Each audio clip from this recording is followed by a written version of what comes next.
Hey guys, Smoke here, and yes, we are doing a Toy Story 2 review. I did the first one last year, or the year before. If I remember, I will put a picture of it right here.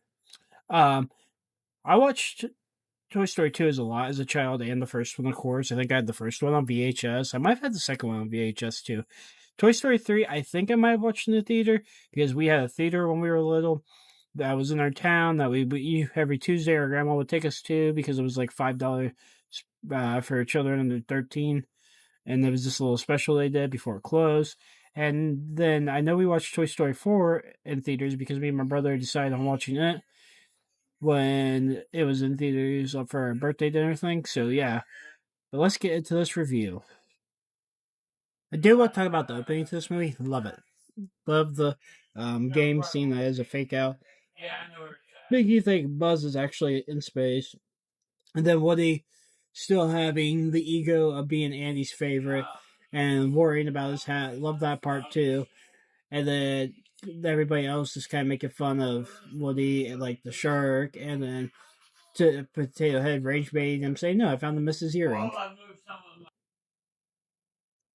Okay, guys, I will say that one thing I'm not liking also about right off the bat watching this movie because it's been forever. The characters, like, it's not that like Woody, Buzz and them look off. Andy and his mom look a little off, and so does Mo Peep. And I'm sure Molly's gonna look awful. I see that in a few. So yeah, that's just a little side note here. So guys, let's talk about Woody in this. So Woody, besides what I said earlier, if it's in this clip, because I did one clip and I got screwed up, so I had to re-record the opening for this. But Woody in this movie is, still having that little ego problem he was having in the first movie, and with his arm being ripped, it kind of shattered him because of how Andy reacted to it. But Andy was just like, "Oh, he's broke. I'll get him fixed." Like I don't know if what was going on. It's more like, oh, he just realized he ripped him. It's not like, oh, I'm gonna rip him and pull him up because I played with broken toys when I was little, and you could consider that being poor or not. But also let's talk about Al. Al, I think is the worst villain in the Toy Story movie. Like he's just a nerd, and I know there is some nerds out there like that, especially with Pokemon scalpers, those types of nerds. Even though they're really not nerds, but that's just a joke type thing. Yeah. So there's that, and then we'll get to the other characters when we get to them. But I love Buster in this movie. I love the dog, which is nice to see that. I think his sister's mentioned at the end of the last movie, and Buster is because he gets the puppy for Christmas. So yeah, I like how they're connecting the first one and this one.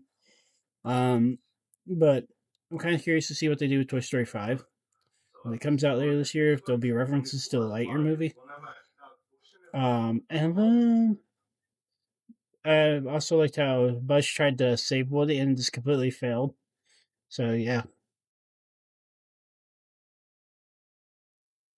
Actually, looking back at Al would definitely be a Pokemon scalper nowadays.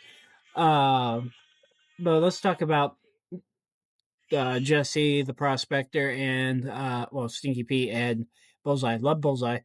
Love Bullseye in the first, like, I watched this one when I was little, but for some reason when I was little I hated Jessie as a character, but loved her in the third one. And I don't remember what she does in the fourth one. But yeah.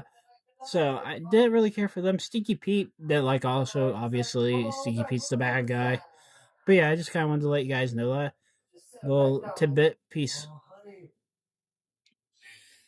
So, guys, skipping a little bit further into the movie, just watch where like Woody and loving his history, Buzz and them are all off to go save Woody, and then Jesse getting her PTSD and then going crazy and shooting Woody's like one cutout, and she's just like, "Let him go." So it's precious Andy can play with a one-armed toy, and this is kind of funny. Like you can see the sarcasticness in the I can't remember the actress's name, but she's in so much stuff that I've watched. The main thing I'm thinking of is School of Rock. She plays the principal in that, but I know she's in other stuff. But yeah, that was funny. The Sticky Pete trying to play the good guy is also done really well. So yeah. So guys, a little bit further into the movie again. Just watch the part where the Cheeto scene, where the prospector does the remote thing that you don't get to see. Love that scene. I don't know why. It always like visually popped out to me. But after that whole argument scene, everybody's seen it.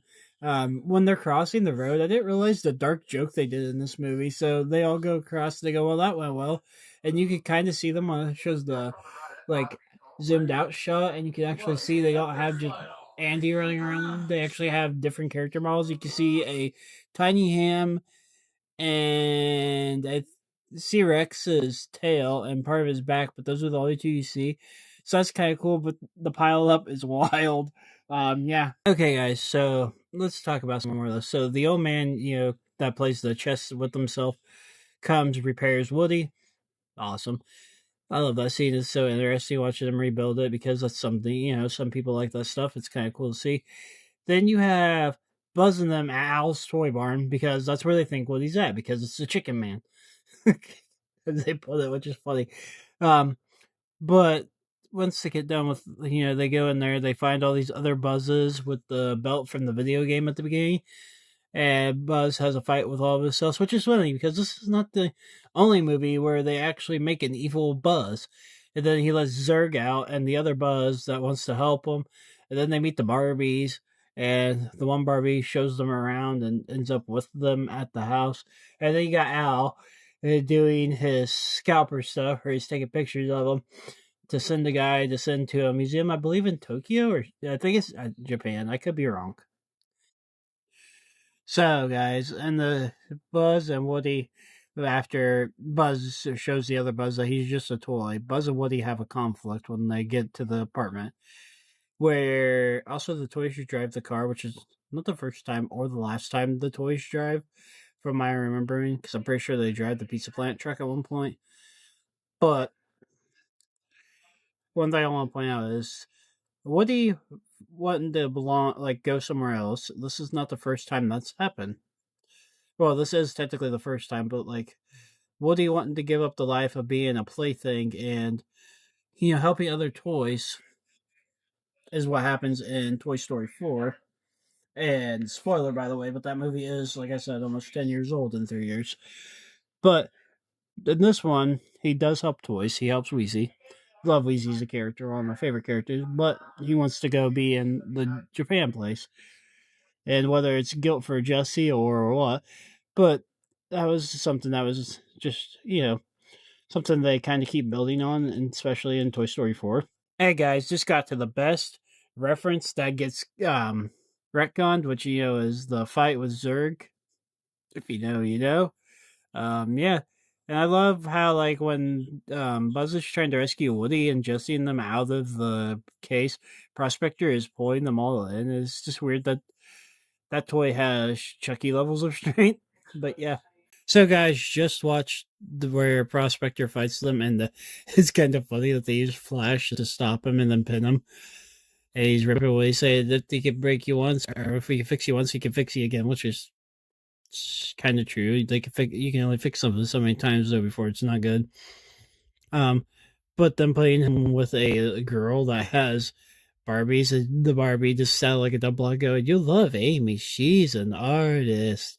This is kind of funny. And it's kind of karma for Prospector.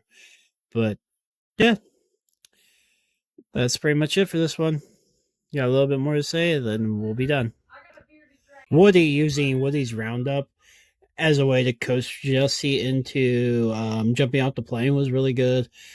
I like that. So let's talk about the saving her, and then her. I think they start showing that Buzz likes her towards the end of this because Woody has Bo, which is just kind of funny. So let's get into this movie. I don't think this movie's bad. It's still a good movie, and that could be nostalgia partially, but the CGI is in spots out of date. It still looks good, for a 20-something-year-old movie, unless if it's 30-something years old, because I know the first one's 30 years old, which makes me feel old. Or 32 years old, I think the first one came out. The first one came out in 95 or 99. So yeah, first one's 30-something years old. yeah, so I don't really have much more to say about the movie. Like, comment, share, subscribe, turn on notifications.